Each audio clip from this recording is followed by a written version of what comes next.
Yom HaShoah, and I decided to record this video in order to commemorate the day, to try to provide meaning to this memory of the Holocaust, and to try to understand the popular catchphrase "Never again." And also, furthermore, I wanted to specifically address the current in the world today that seeks to deny that the Holocaust ever happened. That's my goal. To start, most people that I know are basically aware of the Holocaust. Like, that time when Germany murdered 60 million Jews and nearly succeeded in conquering the entire civilized world. It really begs the question why we should grant any consideration at all to the absurd contention that no such event actually ever happened. Why is it even worth discussing? Furthermore, the messages and lessons of the event seem to me that it's so self-evident and so obvious that it's almost become like a cliche and nearly meaningless. Like, remember, it's wrong to start killing innocent people, to put men, women, and children into gas chambers. Like, remember not to do that. And don't forget, we are not to allow this to happen again. So I wanted to just dive into that a little deeper to see if I could give it a little bit more meaning than what's taken to be just self-evident. Step one is to recognize, I think, that the Holocaust was conducted by flesh and blood human beings during a time when it was normal to be a Nazi. Hitler was actually voted into power in 1933, and this happened in a country that had the most advanced and prestigious universities in the world, the most advanced and renowned academics, including, they were leaders in the sciences and the humanities. They had a highly developed cultural scene, excelled in the arts, including performance arts and music. Nazis were professionals. They were college educated, they were doctors, they were lawyers. But for the fact that I'm Jewish, I could very nicely fit into the profile of a Nazi. And in many respects, Germany at the time would have been comparable to the United States today. So you really have to ask yourself seriously, how could so many thoughtful, intelligent, educated, actively scientific thinking people, including Nobel Prize winners, fall and come under the delusional spell of Hitler and his Nazism and believe such outright ludicrous lies? What I wanted to figure out is if I could identify the specific mistakes in thinking that led highly intelligent and even good people to the insane conclusion that it was the right thing to do to exterminate Jews. Now, this is not an easy question to answer. It's hard to know what people were thinking, but I think it makes zero sense to say never again without a proper understanding of what led to this in the first place. So this is what spurred my own curiosity, and in order to learn about it, I started a little collection here of books. So just check this out. I bought a book, Scientists Under Hitler, The Nazi Doctors, Hitler's Professors, Hitler's Philosophers. These were the people that used, I want to understand how people can use logic, math, science, philosophy, and end up with the answer Nazism. So that was where I started. And one of the books I got out of this was Complicity in the Holocaust, Churches and Universities in Nazi Germany by Robert P. Erickson, published in 2012. So the point of the book documents the tremendous failure of these German institutions, being the churches and the universities. On the contrary, it shows that they were hotbeds of extreme anti-Semitism, which is incredible and absolutely mind-boggling. If you were a German youth in university, you were surrounded by ardent and enthusiastic Nazi activists. And then going to your pro-Nazi church to pray wouldn't have helped you at all. Basically, all of your role models, your teachers, your pastors were giving off cues that Nazism is a good thing, and it's very, very normal. And by the way, just to bring this to currently, it's easy to think this way, but if you're thinking that, well, that would never happen in my place of worship or in my college, I really would suggest that you think again. So what really caught my attention in this book was right at the beginning, in the preface, footnote number 2. I wanted to just point this out because I think it's really wild.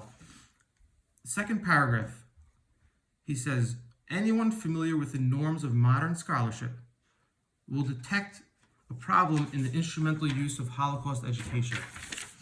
And here's the key sentence. Objectivity is an important expectation among scholars. Footnote. Now, I'm thinking, why would you have to footnote the fact that objectivity is important? So, now looking at the footnote, he says, I am speaking about the norms of modern scholarship as rooted in the Enlightenment tradition of rationalism. Postmodern scholarship, by contrast, rejects the ideas of neutral objectivity and historical truth. This can lead to a stance that allows both praise and condemnation for Hitler. He could be as good, could be as bad.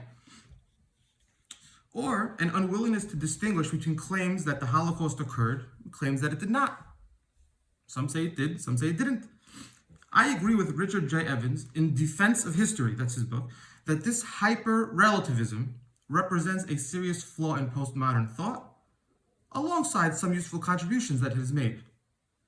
Good historians are obligated to search for truth, even in the realization that truth is exceedingly elusive. So, I didn't make it past this footnote here. I was like, wow.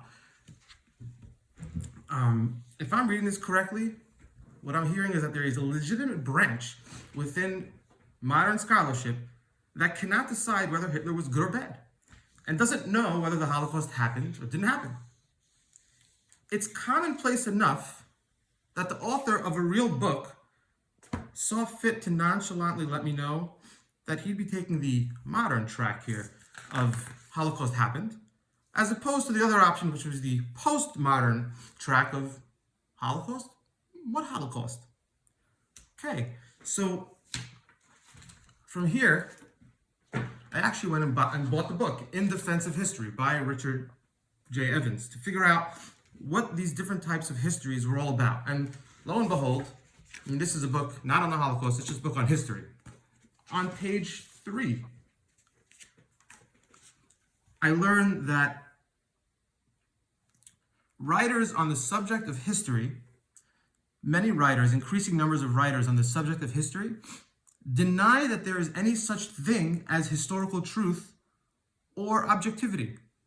The question is now not so much what is history, but is it possible to do history at all? Now, on the next page, it says, such has been the power and influence of the postmodernist critique of history that growing numbers of historians, mind you, themselves are abandoning the search for truth, the belief in objectivity, and the quest for a scientific approach to the past. Okay, so if our historians have given up, where would that leave us? Anyway, this author in his book about history in general brings up the issue of Holocaust denial on page 207, and he goes on to explain how postmodernism and hyper-relativism directly feeds into Holocaust denial, to historical revision, and to moral equivalency between the Germans and the Jews. That is to say, when I say moral equivalency, that everybody's entitled to an opinion, and you know what? Every opinion has equal value, and we want to hear them all, and we want to be fair, and it's only fair if we present both sides of the story. So really, we should have about, let's give 10 minutes to the Holocaust happened guy, and 10 minutes to the Holocaust didn't happen guy, and it's two different perspectives. From there, he says it's only a small step before we claim that Auschwitz was a hoax. It was perpetrated by the pro-Jewish, pro-Israel lobby for the extortion of money and for the justification of the state of Israel. These are not my words. This is his words. This is coming from him. Okay, now, I wanted to share a personal example that came to mind because it reminded me of this right away. This was earlier this year. I was having lunch with a friend of mine who's a Muslim Arab from Egypt, and we were having an animated debate about Middle Eastern politics, and we were so far apart. We had completely different versions. It was hard to believe that we were talking about the same region of space. So while we're having, I said, I have a great idea. I want to do this experiment. I said, how about me and you, we sit down, let's buy the books. I want to read it with you together. I want to read it. We'll read it sentence by sentence. We'll figure out what happened. We'll pull open Wikipedia. It doesn't matter where you're from, where I'm from. If we open it and we read it, it is what it is. And he said, no, it's impossible. So I said, well, what do you mean it's impossible? Why is that possible? He says, well, you learn history one way and I learn history another way. So I was scratching my head. What are you talking about? You have your teachers. I have my teachers. We'll buy the books. Yeah, but your books will be written by one set of people, and my books will be written by a different set of people. So we got nowhere.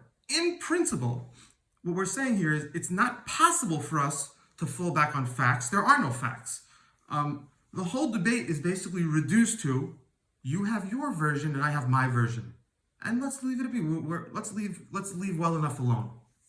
Now, as to what postmodernism is all about, I did a little bit more digging on that, hence more books, and what I found is that you can actually trace the development of this philosophy from Germany from hundreds of years ago, and that its forebearers were actually Nazis. So here, I have a book on postmodernism and then Nietzsche, one of the philosophers from before, and the Nazis, and more relevantly,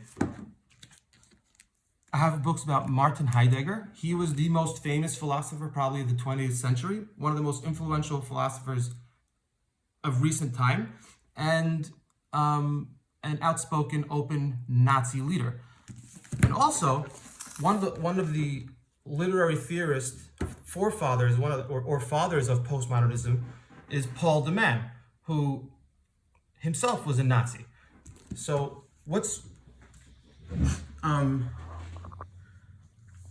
really outrageous about this is not that there were just postmodernists or thinkers who were Nazis, but that decades and decades later, their students and their acolytes have used the very techniques of postmodernism to revise the history and to cleanse the writings of their teachers. This is stuff that's written down in black and white, to twist the words, to cleanse them from their Nazi past. In other words, the leading educators of our universities were engaged in a cover-up up until pretty recent times, and the thinking, and part of this thinking, I believe, was actually allowed this to happen in the first place, where you're going to use the same techniques to erase that it happened. That's a thing. So another book that I happen to have that discusses this is, I don't even know why I bought it, Looking into the Abyss, Untimely Thoughts on Culture and Society by a scholar named Gertrude Himmelfarb. This is published in 1994. She was affiliated with CUNY also, so shout out New York. And she's a scholar on history and political science. And this is a book, I happen to have a book of hers by Darwin and the Darwin Revolution. So she's legit. And here is a collection of essays on a whole variety of subjects. So I go no farther than page 3. And she tells me that throughout the book, the memory of the Holocaust, and again, nothing in this book is about the Holocaust. It's about Marxism and liberty and just random stuff. She tells me that in this book, throughout the book, the memory of the Holocaust is conspicuous. In almost every essay, the Holocaust stands as a rebuke to historians, philosophers, and literary critics who, in their zeal for one or another of the intellectual fashions of the time, belittle or demean one of the greatest tragedies of all time. She says, those seeking to deconstruct the history of the Holocaust, as they deconstruct all of history, come perilously close to the revisionists who deny the reality of the Holocaust. And so, with the philosophers and literary critics, for whom there is no reality, but only language. There is no philosophy, but only a play of mind. And no morality, but only rhetoric and aesthetics. And she goes on to give a shout out to Paul de Man, that's this guy, and Martin Heidegger, that's this guy. So she's talking about exactly what I was saying. She continues, it is the premise of this book that, well short of such dire situations, there is an intimate, pervasive relationship between what happens in our schools and universities, in the intellectual and artistic communities, and what happens in society and to the politics, so what happens to us all.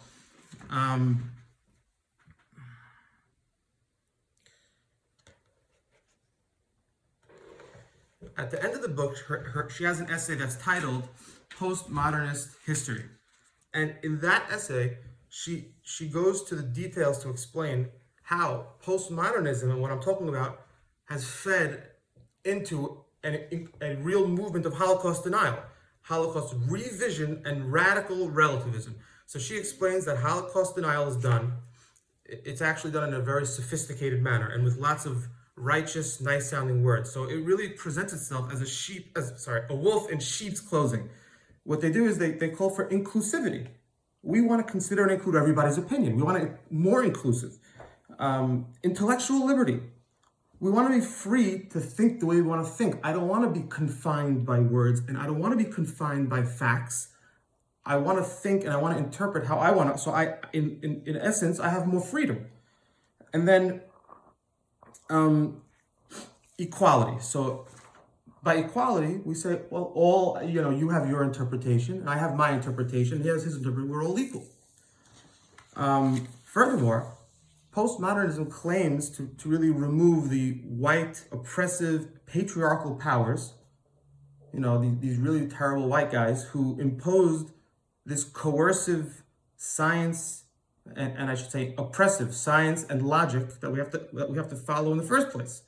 So that's how postmodernism uses these pseudo-positive values to convince people that of a way to open up history to all types of interpretation, and then from there you can go into all these any type of bizarre, even absurd directions, and it sounds academic, it sounds scholarly, you sound smart, and you also think you're righteous, you're doing good, and it's actually far from that. I want to emphasize that the ideas that I'm talking about are not strictly confined to academia, even though this, all the big words, but it's pervasive in all our lives. This has been going on since the 30s, since the 40s, 50s, and up till modern times. And it's been the universities. How many of us actually go to university? How many of us have professors? Think about everything you hear from journalists on TV and also in print, New York Times and New York Times Magazine, everything we see on Oprah, Dr. Phil, talk shows, and even the sermons and religious classes we attend. These types of ideas have become normal to us.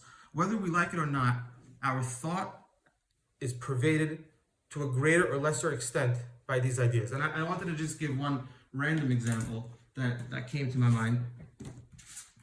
And that's the story of Brett Kavanaugh. So I have multiple books on the subject: Justice on Trial, The Education of Brett Kavanaugh, Search and Destroy, Inside the Campaign Against Brett Kavanaugh, right? So I really wanted to try to figure this out, and I can tell you, one book is he did it. One book is he didn't do it, and I still didn't read the third book. So even if you want to try to figure it out, it's so hard, it's so confusing. You have books and books written, and what you want to be true, it's very easy to confirm it because you have a book here to tell you why you're right. Now, of all the theories I heard while this was going on, there was one that really disturbed me the most, and that was that maybe Brett Kavanaugh and his accuser are both telling the truth. He's telling his truth, she's telling her truth. That means he's not lying, she's not lying. So let me say this in a different way. She says she was raped, and that's true. He says he never met her, and that's true. So this type of thinking is what happens when, and by the way, if I started to justify it, it's not that ridiculous. He doesn't remember meeting her. That's his truth. He doesn't think he did anything, or he didn't interpret it. He touched her and didn't interpret it as being inappropriate, however you want to take it. And she construed herself as being raped. Even if she misremembered it, that's how she remembered it. She's not intentionally lying. This can lead you into all twists and turns. This is what happens when truth becomes relative. You actually start to think, you know what? If I wanted to pinpoint what happened, nothing happened. It happened one way for him, it happened another way for her. There is no objective happening. And as Costanza would say, just to end with a quote, it's not a lie if you believe it. So at this point, I have a lot more interesting stuff to talk about, but I just want to pause, get this out, and maybe come back next time. I have amazing stories and stuff. So if you made it this far, thanks so much. And yeah, all right.